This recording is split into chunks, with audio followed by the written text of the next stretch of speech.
Being on top of a tall piece of iron means you are a long way from the ground. And nobody likes to think about these things, but what happens if there's an emergency up here? We're going to talk about the all-important tower rescue next.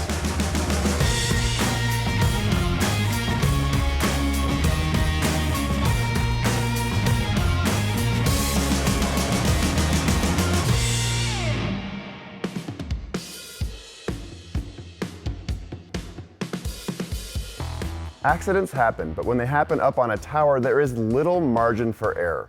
Say hello to Steve Andrews. Steve, so you pretty much have to be your brother's keeper up there, right? Because a lot of times you're not going to be in a situation where emergency services can help. So why don't you walk us through a rescue? What does the crew need to know? First off, Ryan, we need to know what's in our written plan. Hopefully we've done one at the start of the day, which lets us know what equipment we have available, what personnel can do what. Because you're absolutely right, we are out of the reach of a lot of first responders. It's up to us and up to your coworkers to get you to the ground when crisis happens so that the first responders can act and get you taken care of. So you assess the situation, then what? Then we're going to get up to the patient and figure out what they're attached to, make sure they're secure. We're going to address first aid concerns if it's something we can deal with on the tower. We're going to be mindful of suspension trauma and start to get to work on our rescue. So we've secured the victim, then what? Next is time to figure out how to get him to the ground. We can look at equipment we may already have set up on the site, lines that are already there that can be utilized for us.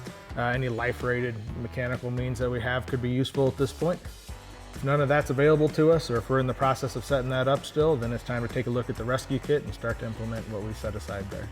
So tell me what's all in the rescue kit. Well, we want an anchor strap of some sort, we want a descent control device, and a rope that it's designed to work on. Any necessary connectors to make that system work, all nicely packaged together in a bag marked rescue only. That way it's set aside for rescue and the parts are there when you need it.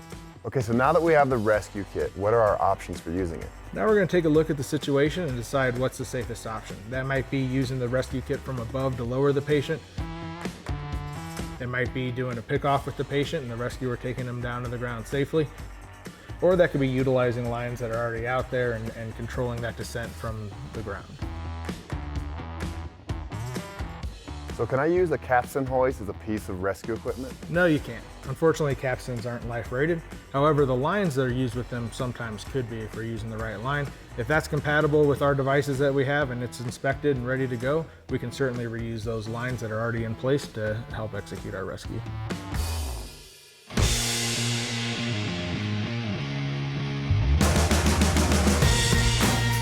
Remember, this is just an overview. Use the NATE CTS for training requirements.